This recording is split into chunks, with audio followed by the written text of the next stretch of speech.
नमस्कार विद्यार्थी मित्रांनो, ब्लॅकबोर्ड मॅथ मराठीमध्ये तुमचं मनापासून स्वागत.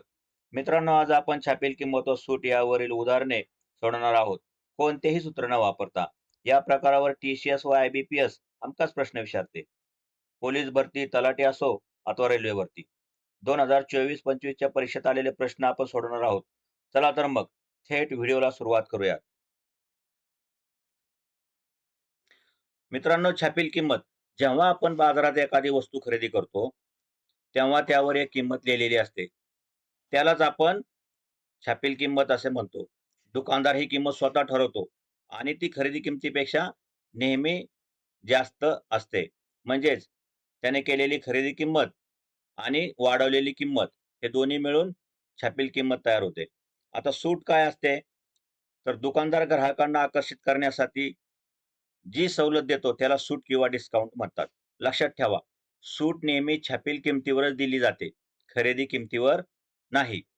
म्हणजेच छापील किंमत त्याच्यामधून सूट वजा केली की आपल्याला काय मिळते? विक्री किंमत मिळते. आता या प्रकारची गणिते सोडवताना नेहमी छापील किमतीला 100% पकडूनच गणिते सोडवावीत. आता यावरचं उदाहरण एक. सपोज आपण दुकानदाराने काय केलंय?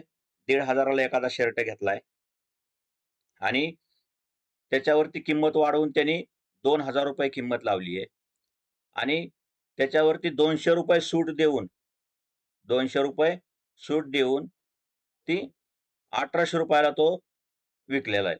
म्हणजेच ₹1,500 ही काय झाली? तर ही झाली त्याची खरेदी किंमत. 2,000 ही काय झाली? तर ही झाली त्याची छापील किंमत. ₹200 काय झाली? तर ही झाली सूट आणि ₹1,800 काय झाली? तर ही झाली त्याची विक्री किंमत. चला तर मग डायरेक्ट प्रश्नांना सुरुवात करूयात. मित्रांनो, हे गणित पोलीस भरती 2024-25 च्या साठी लेटेस्ट सराव आहे. प्रश्न आहे, एका वस्तूची छापील किंमत ₹5,000 आहे. त्यावर दुकानदार 10% आणि 20% अशी सलग 2 वेळा सूट देतो, तर त्या वस्तूची विक्री किंमत किती? आता छापील किंमत किती दिलेली आहे आपल्याला? तर ₹5,000. तर आपण काय करायचं? सुरुवातीला छापील किमतीला 100% पकडायचं.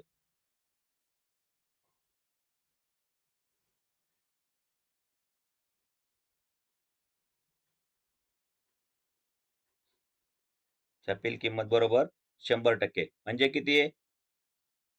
₹5,000.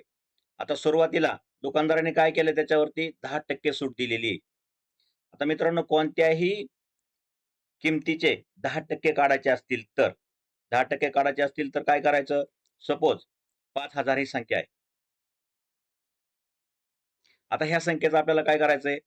10% काढायचंय. तर आपण काय करायचं? शेवटचा एक शून्य काढून टाकायचा. म्हणजेच ते झाले 10%. म्हणजे किती झाले? ₹500. आता समजा, उदाहरणासाठी समजून घ्या. सपोज ते जर 4,888 ही जर संख्या असेल, जर ही संख्या असेल, तर ह्याचे 10% कसे काढणार आपण? आता इथं काही शून्य नाही दिलेला, तर इथं काय करायचं? उजवीकडून एक अंक मोजायचा आणि पॉइंट द्यायचा. म्हणजे 4,888 याचे 10% किती झाले? 0.8. म्हणजे 488.8 हे त्या संख्येचं 10% झालं. बर, आता वळूयात आपण आपल्या गणिताकडं. तर 5,000चे 10% किती झाले? तर ₹500 झाले. आता 10% सूट देऊन मग ती संख्या किती राहिली? ती किंमत किती राहिली? तर ₹4,500 राहिली. आता परत याच्यावरती काय केलं त्यांनी? 20% सूट दिलेली आहे. बर, आता ₹4,500 चे 10% म्हणजे किती? तर ₹450. आणि 20% म्हणजे किती? तर ₹900. तर आता 4,500 मधून हे ₹900 वजा केले, आपल्याला काय मिळणार? विक्री किंमत मिळणार. मग आपण इकडं बाजूला करू. 4,500 वजा 900 वजाबाकी करू. शून्यातून शून्य गेले 0, शून्यातून 0 गेले 0. आता 15तून 9 गेले 6, हातच्या आला 1. आता 4तून 1 गेले 3. म्हणजे त्याची विक्री किंमत किती आली? 3600 रुपये. तर त्या वस्तूची विक्री किंमत किती? 3600 रुपये. पर्याय क्रमांक ब. आता हा प्रश्न तलाठी भरती IBPS पॅटर्न 2024 ला येऊन गेलेला आहे. प्रश्न आहे, एका टेबलवर 10% सूट देऊन 20% नफा होतो, तर त्या टेबलाची खरेदी किंमत 1500 रुपये असेल तर छापील किंमत किती? अगोदर काय करू? काय काय दिलंय ते लिहून घेऊ आपण. तर खरेदी किंमत किती आहे? खरेदी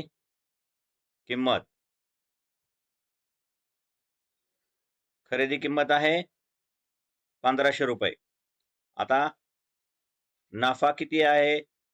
तर 20% आणि सूट दिली आहे 10%. आता हा जो नफा झालाय तो 1500 वर झालेला आहे.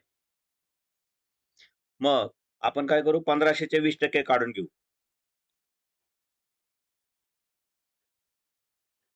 सुरुवातीला आपण 1500चे 10% काढून घेऊ. 1500चे 10% म्हणजे किती? 10% म्हणजेच 150 रुपये. सुरुवातीचा हा शेवटचा हा शून्य काढून टाकला का आपल्याला 10% मिळतात. मग 20% म्हणजे किती? तर 20% म्हणजेच हे 10% म्हणजे 150 अधिक 150. 150 अधिक 150 बरोबर 300 रुपये. म्हणजे त्याची विक्री किंमत किती आली आता?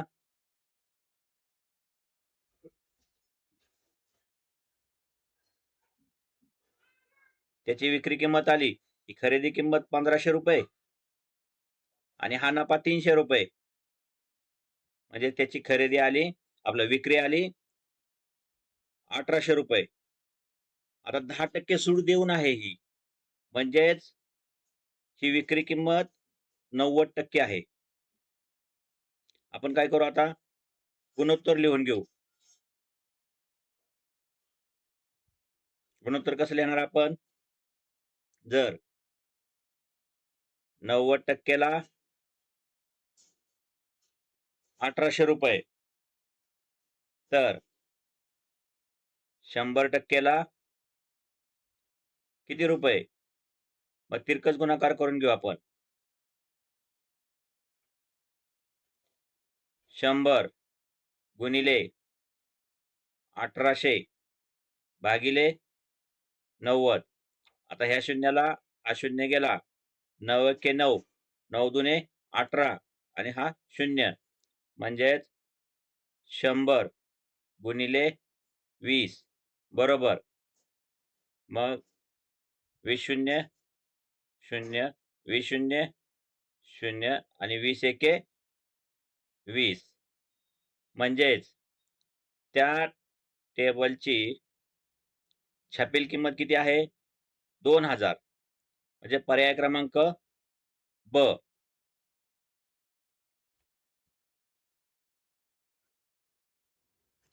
आता तिसरा प्रश्न. हा प्रश्न रेल्वे भरतीसाठी 2024-25 ला येऊन गेलेला आहे. प्रश्न आहे, एका जॅकेटची छापील किंमत 8000 रुपये असून ते 6800 रुपयांना विकल्यास दुकानदाराने किती सूट दिली? आता आपण काय करू? प्रत्यक्ष सूट किती दिली ते काढून घेऊ. मग प्रत्यक्ष सूट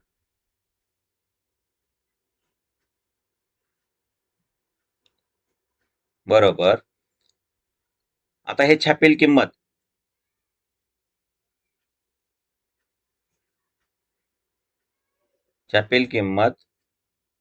वजा विक्री किंमत.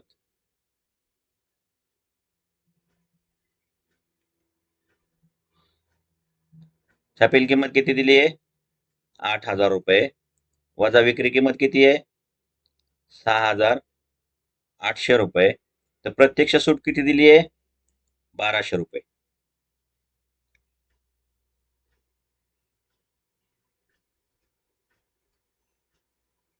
मग आपण काय करू आता गुणोत्तर लिहून घेऊ. छापील किंमत म्हणजेच 100%. मग गुणोत्तर कसं लिहिणार आपण तर 100%ला 8,000 रुपये तर 1,200 रुपयाला किती टक्के. मग तिरकस गुणाकार करून घेऊ आपण. 100 गुणिले 1,200 भागिले 8,000. आता ह्या शून्याला हा शून्य गेला, या शून्याला हा शून्य गेला, या शून्याला हा शून्य गेला. आता 4 एके 4, 4 दोने 8 आणि 4 त्रिक 12. मग बे एक बे आणि बे पंचे 10 म्हणजेच 5 into 3 म्हणजे उत्तर किती आलं 5 त्रिक 15%. म्हणजेच त्या दुकानदाराने किती टक्के सूट दिली 15%. पर्याय क्रमांक ब हे आपले उत्तर बरोबर आहे. आता हा प्रश्न राज्य उत्पादन शुल्क 2024 ला येऊन गेलेला आहे. प्रश्न आहे 25% सूट मिळाल्यामुळे एका ग्राहकाला 700 रुपये कमी द्यावे लागले तर त्या वस्तूची छापील किंमत किती. आता बघा 25% म्हणजे किती आहेत तर 750 रुपये. आपण काय करू गुणोत्तर लिहून घेऊ.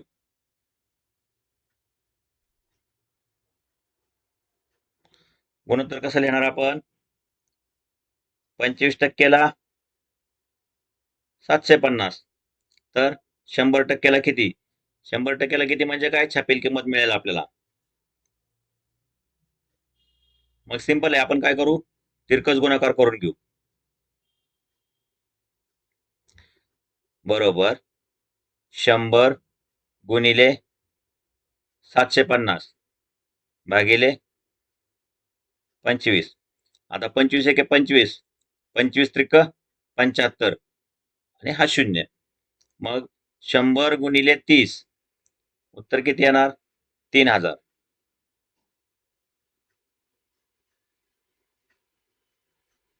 म्हणजेच त्या वस्तूची छापील किंमत किती 3,000. पर्याय क्रमांक ब हे उत्तर आपले बरोबर आहे.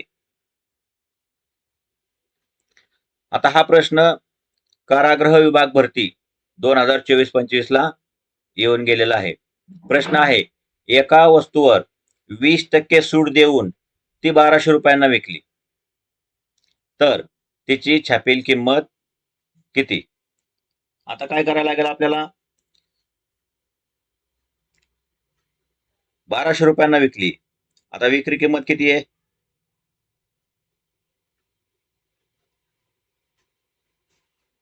विक्री किंमत आहे 1,200 रुपये. आता 20% सूट देऊन ती 1,200 रुपयाला विकली म्हणजेच 80% ही तिची काय आहे तर विक्री आहे. तर आपण काय करू आता गुणोत्तर लिहून घेऊ. गुणोत्तर कसं लिहिणार आपण जर 80%ला 1,200 रुपये तर छापील किंमत म्हणजे 100%ला किती म्हणजे आपल्याला छापील किंमत मिळेल. मग आपण काय करू तिरकस गुणाकार करून घेऊ. बरोबर 100 गुणिले 1,200 भागिले 80. मग ह्या शून्याला हा शून्य गेला. आता 8 एक 4 एके 4, 4 दुने 8. आता 4 त्रिक 12 आणि हा शून्य. मग आता बे एक बे आणि बे पंचे 10 बरोबर 100 गुणिले 15 म्हणजे उत्तर किती आलं 1,500. पर्याय क्रमांक ब हे उत्तर आपले बरोबर आहे. मित्रांनो, हा जर व्हिडिओ आवडला असेल तर लाईक करा, शेअर करा आणि सबस्क्राईब करा. Thank you.